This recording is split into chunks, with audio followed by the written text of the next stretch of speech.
bom dia para você nesta quinta-feira, dia 2 de julho, menos de uma semana para a gente ver o Fluminense em campo novamente. Depois de tanto tempo, a espera está acabando, não é um jogo oficial, são os amistosos que o Fluminense vai disputar nesse período de preparação para a retomada da temporada e, claro, jogos que vão marcar aí os primeiros minutos, a estreia de Hulk com a camisa do Fluminense. A gente vai falar sobre Hulk aqui neste vídeo. Por sinal, o Fluminense já divulgou até informações sobre a venda de ingressos para esses jogos, inclusive queria destacar aqui para vocês, já que ontem acabei não falando sobre isso. A venda começou ontem, os check-ins para os sócios, e a venda para o público geral começa a partir de amanhã. Para você que tiver interesse de ir nesses dois amistosos, nesses jogos, contra Nova Iguaçu, quarta-feira da semana que vem, 8h30 da noite, o jogo Fluminense e Bahia vai ser no domingo, 4 da tarde. E aí tem o pacote, que eu acho que faz muito mais sentido do que o jogo avulso, levando em consideração apenas os valores para quem não é sócio.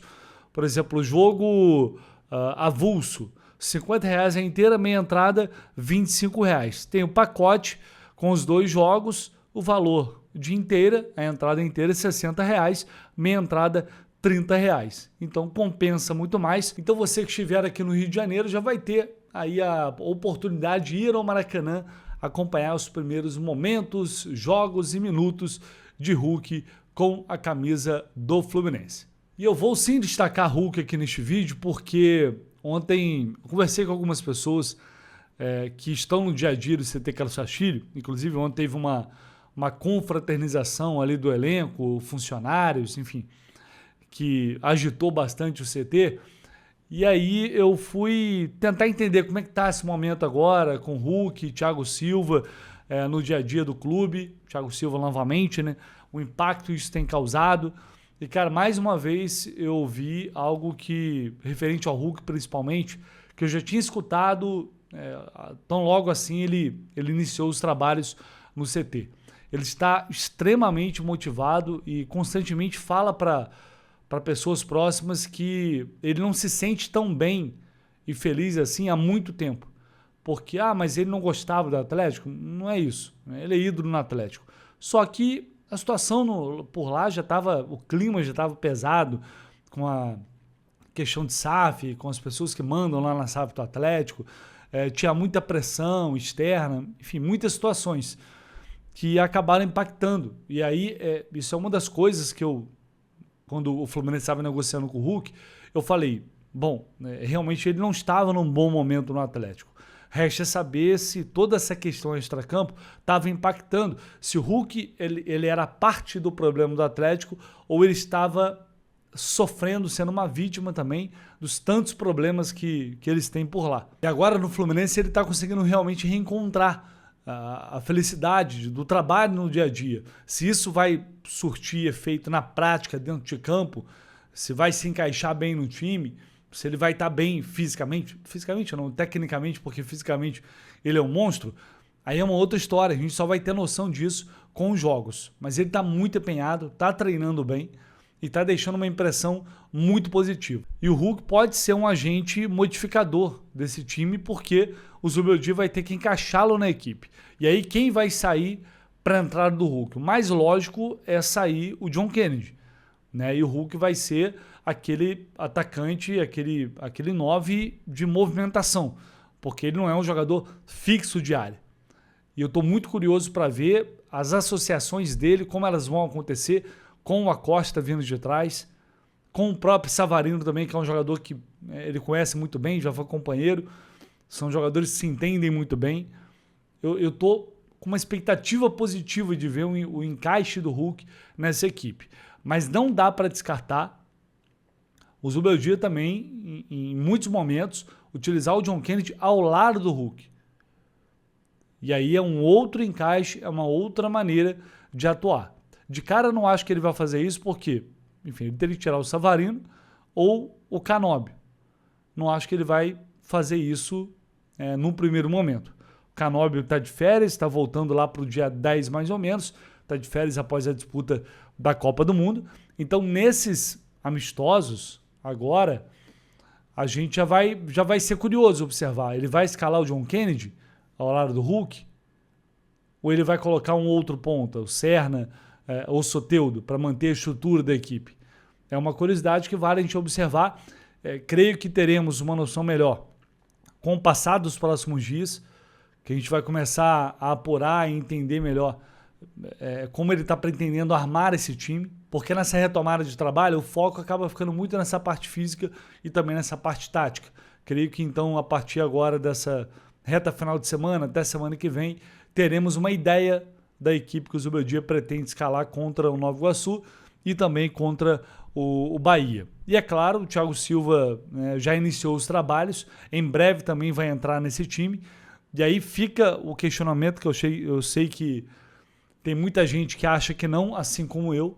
Não acho que o Thiago Silva vai resolver todos os problemas da equipe defensivos, os muitos problemas defensivos que o Fluminense apresentou no primeiro semestre, mas resolve parte deles.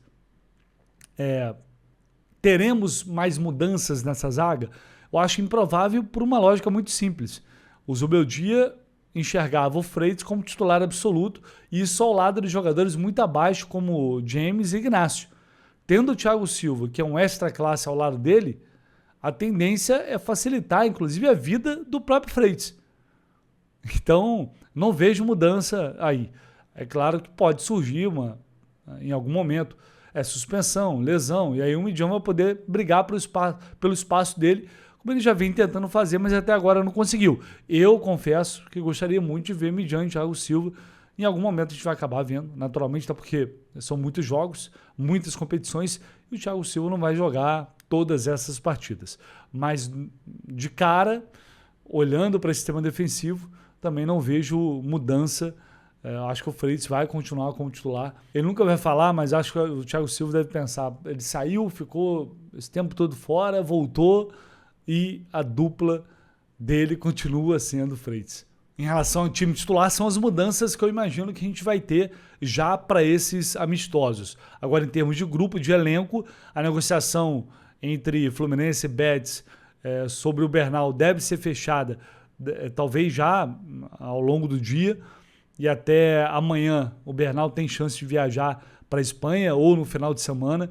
Os detalhes, os pequenos detalhes burocráticos que ainda restam estão sendo debatidos, acertados, alinhados, mas o Bernal deve viajar muito em breve para a Espanha. E aí o Fluminense já vem monitorando o mercado, a diretoria já está monitorando o mercado em busca de um substituto.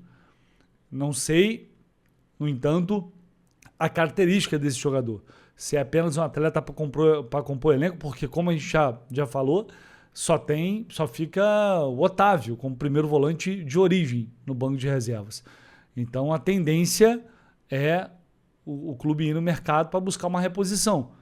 Vai depender do que vai encontrar também e da viabilidade. Vai pagar por uma transferência ou não, vem por empréstimo para jogar sem custos.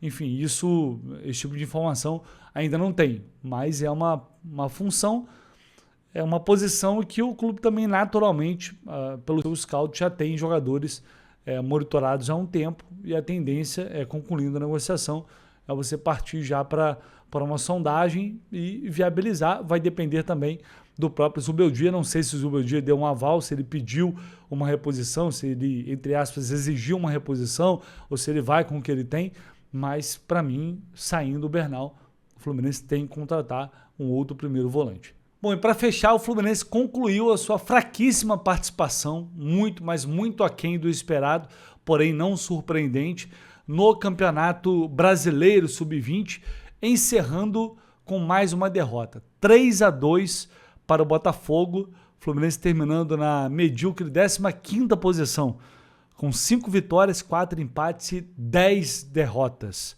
Mais uma vez, pelo 6º ano consecutivo, o Fluminense não avança para a segunda fase da competição. A última vez que isso aconteceu foi em 2020. Lembrando que isso era sempre foi algo extremamente corriqueiro para o Fluminense. É mais um sintoma, é mais um dado preocupante desse time sub-20 que eu venho alertando já há muito tempo, que é uma categoria fundamental, é a categoria que serve jogadores para o profissional, apesar de que hoje muitos queimam a etapa vindo direto do sub-17, mas é uma categoria que é a última antes de você chegar no profissional, é a transição, é uma categoria de preparação E o time sub-20 do Fluminense é extremamente fraco. E não é de hoje. Eu venho alertando constantemente sobre isso nesses últimos tempos. As pessoas estão sendo cobradas por isso. Quem comanda, quem está de frente, Xerém, as pessoas estão sendo cobradas pela diretoria. Os resultados estão satisfatórios. São resultados dentro do esperado. Será que é isso que a gente imagina quando pensa em Xerém, quando pensa no sub-20, que deveria ser a principal categoria a fornecer jovens, talentos, joias, promessas? Será que está dentro realmente daquilo que a gente espera para a mina de ouro que é Xerém? É preocupante. Quando eu olho esse time do sub-20 ano após ano, é realmente preocupante. A gente tem uma boa safra agora no sub-17, tem bons jogadores, é um bom time, mas a realidade dessa equipe sub-20, que já foi referência também durante muito tempo, é algo que chama atenção. É isso, pessoal. Ficamos por aqui. Ao longo do dia voltamos com muito mais informações e notícias aqui no canal do Lessa. Você sai daí, não antes, sem deixar aqui o seu like, por favor. Tamo junto, valeu.